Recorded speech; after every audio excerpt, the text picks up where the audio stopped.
ઉપસ્થિત તમામ વડીલો તેમજ મહેમાનશ્રીઓને આજે લાયમન દિવસના નિમિત્તે અમરેલી જિલ્લાના ભીલા ગામના ડેર યુવરાજના જય શ્રી કૃષ્ણ. આજે હું તમને પિતા વિશે કંઈક કહેવા માંગુ છું કે બાળક નાના હોય ત્યારથી મોટા થાય ત્યાં સુધી તેને માતૃપ્રેમ વિશે કહેવામાં આવે છે.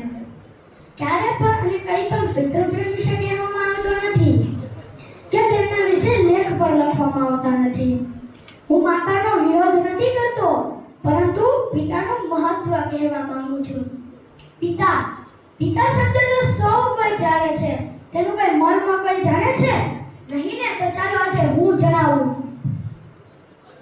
એક મકાનને ટકાવી રાખવા માટે મજબૂત પાયાની જરૂર પડે છે, તે જ પ્રમાણે એક સુંદર પરિવારને ટકાવી રાખવા માટે સાહેબ એક પિતાની જરૂર પડે છે. પિતાની હાજરી સૂરજ જેવી હોય છે. શું પિતાની હાજરી સૂર્ય સમાન હોય છે? સૂરજ ગરમ જરૂર થાય છે, પણ તે ન હોય ને તો અંધકાર છવાઈ જાય છે. એક એવી કહેવત છે કે ઘોડે ચડજો બાપ મરજે, પણ છાણા વીણની માં ન મરજે. પણ તમને ફક્ત એટલું જ કહેવા માંગુ છું, એકવાર બાળક પાસેથી જાણી તો જોજો કે તેને પોતાના પિતાને ગુમાવ્યા છે, પોતાના પિતાનો પ્રેમ નથી મળ્યો, કે આ જિંદગીમાં પિતાનું મૂલ્ય શું હોય. જ્યારે તું નાનો હતો, ચાલતા પડી જતો, ત્યારે મનમાં એક જ વિચાર આવતો કે પપ્પા છે ને સ્કૂલે જતો, છોડવા આવેલા પપ્પાને પાછો વળી ટાટા કરતો. ત્યારે મનમાં એક જ વિચાર આવતો કે પપ્પા છે ને તું મોટો થયો, કોલેજ જતો, મોજ મસ્તી કરતો. તારા મનમાં મૂંઝવણ થતી તો મનમાં એક જ વિચાર આવતો કે પપ્પા છે ને મારા ઘરનું ગૌરવ છે ને તો પિતા ઘરનું અસ્તિત્વ છે. મા પાસે અશ્રુની ધારા હોય ને તો પિતા પાસે સંયમ હોય છે. બે સમયનું ભોજન એક મા બનાવે છે તો જીવનભરના ભોજનની વ્યવસ્થા એક પિતા કરે છે.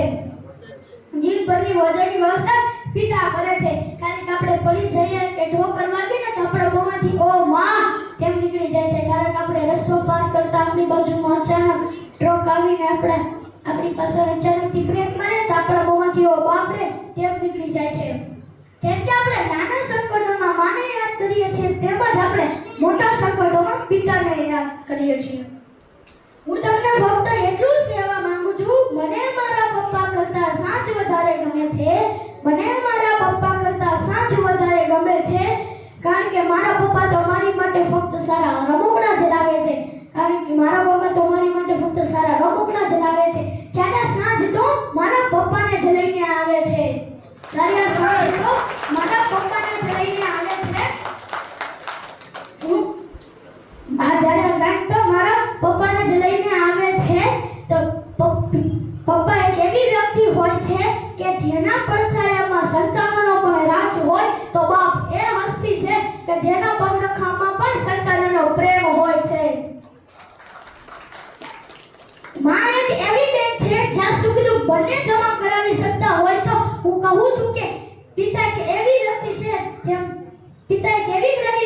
જેમાં બેલેન્સ ન હોવા છતાં પણ તે આપને ખુશીઓ અઢળક દે છે. અરે હું તો પિતા વિશે કહું તેટલું ઓછું. મારી પાસે તો શબ્દ ઘટે. સમયને મર્યાદામાં રાખીને મારી છેલ્લી ભક્તિ ગાઈને મારી વાણીને વિરામ આપી કે થાક ઘણો હતો ચહેરા પર અનંત પરિશ્રમ કરતા